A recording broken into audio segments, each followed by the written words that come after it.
welcome back to the last 30 minutes of our radio show today here at Able Danger News on the Micro Effect Radio Network. We'd like to thank the owner of the station, Mr. Joe McNeil, and his family for your courage and willingness to share your assets. David, would you like to say anything before we turn it over to James Stone, who is a guest that's driving traffic at probably every straightforward and well-educated website around the world, not just in the United States? That would be foolish of us to say something like that, since our agents are around the world. But I'm going to go back to chatting. Before I do, I just want to let people know that the answer to the question regarding Leslie Nielsen's headstone is let her rip. So, David, when you're ready, why don't you let it rip by telling James to continue. Okay, thank you, and thank you, James. It's a privilege to listen to you. You have a vast knowledge, and I believe we've created a weapon today that's going to be very hard to stop. But let me just carry on with this letter by D.K. Matai of the Asymmetric Threat Contingency Alliance, and then ask at the end of this paragraph for your comment. This is his paragraph. The Japanese nuclear crisis has the potential to be larger than Chernobyl, because there are several tons of nuclear waste stored in the reactor cores that could be lofted into the environment in the event of explosion. Cracks are already there in the containment vessels of reactors 1, 2, and 3. If those cracks grow, or if there is an explosion, this could be something beyond Chernobyl because of the various fission products being released into the environment. Your comments? The guy is, he's off his rocker, because at the time that report was written, Reactor 3's containment wasn't even there, and the reactor was missing from sight. And the fuel pool, with rather than a couple tons of fuel, had hundreds, if not thousands of tons of fuel get blown sky high. I mean, they're gone. Look at those pictures. You can see it. That thing is gone. So what is this guy doing, releasing this report? We're so much worse than Chernobyl already. It just, what is he trying to do? Fool insurance or... Yes, exactly, James. Let me just say, D.K. Matai is the principal behind the structuring of catastrophe bonds for various catastrophes, including the Fukushima. So his job is to create a perception. Whether it has any grounding in science or engineering is totally irrelevant. He's trying to talk up a threat so that when the threat happens, the right kind of insurance mechanism can be triggered. I'll move on to the next paragraph. It's pretty easy to do that when the threat has already happened, and then all you have to do is get this rigged media to start reporting it. That's all you have to do, is just say, whoa, this reactor's gone now, and put it on TV screens across America. There's a missing reactor. Whoa, what happened here? Yeah, exactly, and more specifically on the .TV network that was launched out of Tuvalu with the British Privy Council and the Canadian Privy Council as root authorities, which allows them to broadcast the wag the dog story. Next paragraph. Where most attention is centered on reactors 1, 2, and 3, there is also concern amongst nuclear scientists about the separate spent fuel pond in reactor building 4. In the week following the tsunami, it became clear that the spent fuel rod cooling pond was running dry, meaning that fuel rods would soon overheat. This meant the likely degradation, fire, or disintegration of their zirconium alloy cladding. Zirconium at those temperatures... Can I insert something here? Yes. Now I'm going to blow that one out of the water. If you go down to the bottom of the screen here, I've got another video link, and it is the workers out of Fukushima. Now, they've got people out at Fukushima, despite all this fuel laying around, they are actually able to be out there, and they are feeding those reactor cooling ponds with borated water. They've got a pumper truck that they're pulling up, and this threat that they're talking about is non-existent beyond at Reactor 4. At Reactor 3, it's out of control. But at Reactor 4, they've got it under control. Now, what they did was they went around, it looks like anyway, I can't confirm this, but it looks like they went around with sprayer trucks with some type of glue or like some kind of water that's going to dry the entire surface hard. They went around with these sprayer trucks with borated water and sprayed it everywhere, on top of all this nuclear fuel that's laying around, on top of all this radioactive dust that's laying around, and they got the facility to the point where at least some workers can be outside without dying immediately. So they've already knocked down the radiation. They've got the trucks out there able to fill the fuel pools with water. Not possible at 3 because they're so badly destroyed that you can't even, they won't hold water. So if he's talking about a problem of reactor 4, he's lying. He's probably, anyway, just, okay, pick up where you were. Yeah, so, well, basically what he's doing is trying to maximize the spread between perceived risk and real risk so his backers can make money in insurance. Zirconium at those temperatures... Right. You're right, Pat. Yeah. You're right. Zirconium at those temperatures separates water into hydrogen, oxygen, and hydrogen, which, as we have seen, is highly explosive. By TEPCO's own admission, there is a risk that then a nuclear chain reaction could begin spontaneously, the dreaded, in quotes, inadvertent criticality. This would mean that... I need to... Hold on. I need to qualify what you said there. Now, this is not the prompt criticality that Arnie Gunderson is speaking of. This is a chain reaction type criticality that takes place over years and years and years rather than in a microsecond, which you need to get an atomic weapon style blast like we had at Reactor 3. And on top of that, the whole problem with this hydrogen buildup on the surface of an exposed fuel rod, off the surface of an exposed... First of all, that zircon cladding creates hydrogen from water at 2,000 degrees Fahrenheit. It does not do it at just sitting out in the open. Second of all, the only source then for creating hydrogen in a fuel pool that's boiled away is water vapor that's in the air. Well, then we get the fallacy. Sure, the hydrogen gets liberated on the surface of the fuel rod by all the humidity in the air or whatever humidity there happens to be, but it does it at 2,000 degrees.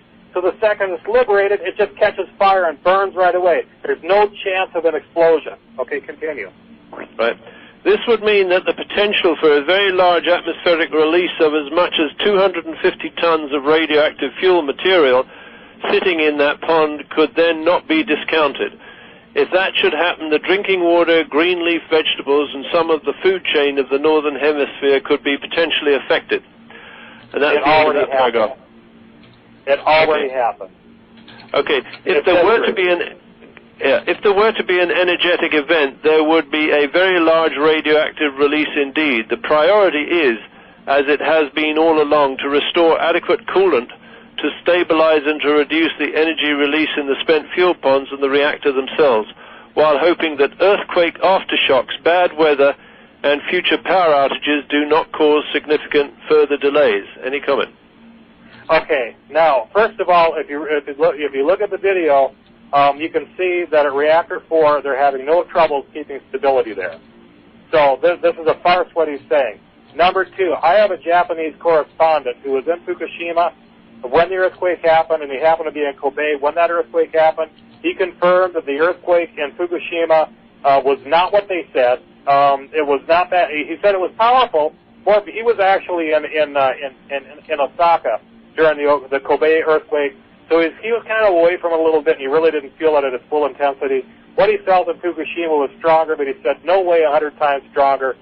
But he said something that really freaked me out. He said, after this earthquake, all of the other earthquakes in Japan, all these aftershocks are happening at random locations around the country at a 10-kilometer depth. Well, a 10-kilometer depth is what you would get from one of these earthquake weapons. So what they're doing is they're running a never-ending psyop there, rumbling the crap, I should swear, but rumbling Japan endlessly just to drive home the fact that there is a big earthquake when it's all these little 10-kilometer deep earthquakes all over the place that it just makes perfect sense that if they're all at 10 kilometers, that happens to be the depth that the earthquake weapon reaches. So all these aftershocks and all of these earthquakes that they're talking about are also synthetic in addition to the first earthquake. The evidence is there. You don't just have everything happen at 10 kilometers depth. Okay, longer-term exposure. Experts say this accident may turn out to be much bigger and more destructive than the Chernobyl meltdown in 1986, labeled as history's worst nuclear accident. The Japanese government has sought to calm the markets by downplaying what has really gone on at the Fukushima nuclear reactors. Today, the Japanese Prime Minister said the situation is improving, even after the announcement that the threat level has been raised to 7. But it's clear a nuclear power plant housing 6 separate reactors with 4 of them in trouble, including several large pools holding huge quantities of spent fuel rods which are undergoing repeated explosions, and sporadic episodes of nuclear fission, could certainly dwarf the Chernobyl accident in size, complexity, danger, and potential for long-term damage. Comments? They had 3 explosions out there that were devastating and nothing since. In other words, I believe that they got 3 explosive devices out there, set off all 3 of them. A gun-type nuke is unreliable. You don't know what you're going to get out of it. That's why America moved away from them. They got a really good quack out of reactor number 3. The other 2 didn't go so hard, so it didn't totally blow everything sky high. And I have released a separate page on my website, which I guess they can't give out links here. But I have for the Japanese people. Yes, you can. Go ahead and get it. We've got that fixed. It is. Hold on, I gotta get back to the home page then, because I'm not linked in here. I forgot the name of it.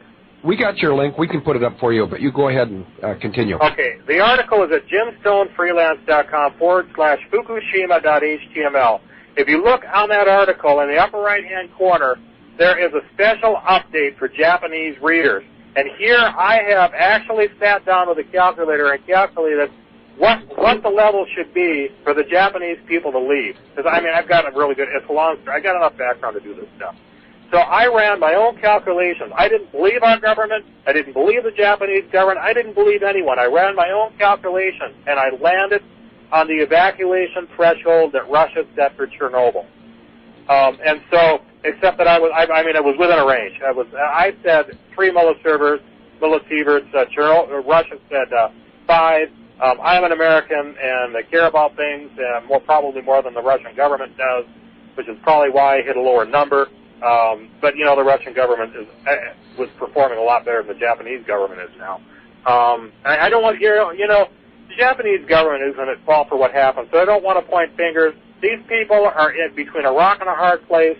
There's nothing they can do. The recommendation for the Japanese people is on jimstonefreelance.com/update f.html.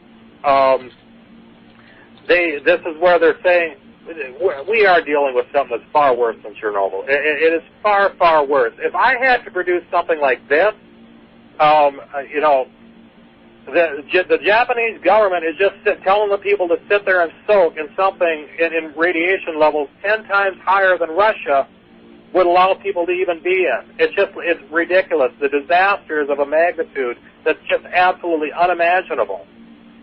So anyway, that's the end of that rant. I'm sorry. Okay. Well, we're dealing with global extortion here, James. Okay. Carrying on with this guy, D.K. Matai, the founder of the Asymmetric Threat Contingency Alliance in 1996, that is based in the Hong Kong and Shanghai Bank Corporation building at Canada Square, Canary Wharf. What about plutonium? In the ATCA briefing of March 22nd, Japan nuclear crisis, what about the plutonium MOX? We wrote, Reactor 3 suffered significant damage after the quake and the tsunami waves on March the 11th. The roof of the building was destroyed by a powerful explosion caused by an accumulation of hydrogen. Reaction 3 raises the most concern since it runs on MOX, or mixed oxide fuel, a mixture of plutonium and uranium. MOX is far more dangerous than uranium on its own, and MOX is 2 million times more deadly than normal enriched uranium. Your comments, James? You know, it's right. It's right. Okay. But, except for that hydrogen could not have blown that facility that bad. They're interweaving truth with lies. True, exactly. That MOX fuel is nasty, and that's the only truth. It's nasty beyond the ends of the world. The rest of this stuff is just poppycock. So what he's doing, he's wagging the dog. What if he's wagging the dog? Yeah. What if the release of elements in the smoke and vapor were not just radioactive iodine, cesium, and uranium, but an MOX combination including plutonium? This would explain why the workers were immediately evacuated, given the deadly nature of plutonium. Plutonium is extremely difficult to detect because it emits limited gamma rays, unlike radioactive iodine, cesium, and uranium, and it is deadly.